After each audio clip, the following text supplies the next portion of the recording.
بە خۆشحاڵیەوە بۆ بمای 3 ڕۆژ لە پارکی ئازادی شاری سلێمانی لە نوێی بانی تاکوونەوەی ئێوارە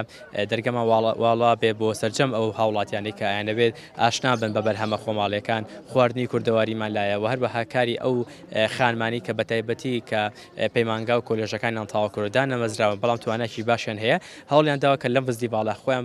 پیشانی ئەو کارە دەستیانە بن کە بزانن ئێمە چیمان دەتوانایە لەگەڵەوەشە کە بیانەوێت کارێکی دەستی و هەلێکی کاریان بۆ دابین بێ. لە ساڵی 1960 باوکم کاری بەهارات و گژوژیای کوردەواری و زەیتی سروشتی و سابوون و شامپۆەکەین. زیاتر بابەتەکانمان هەمە جۆرە زۆرترین خەڵک یەتەلامان وەکو کۆنتترین دوکانێک لە سلێمانەیە کە تا ئێستا ناوینەتەوە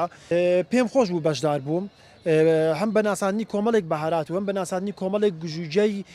کوردەواری خۆمان هیوادارم زوو ئەم فستیڤاڵانە نەک لە پارکی ئازادی لە سلێمانی لە دەرەوەی سلێمانی لە ناو سلێمانی لە چەند شوێنێکی هەمە جۆریش بکرێتەوە چونکە ئەمە هەم ناساندنی بەروبوومی ناوخۆی کۆمەڵگەیە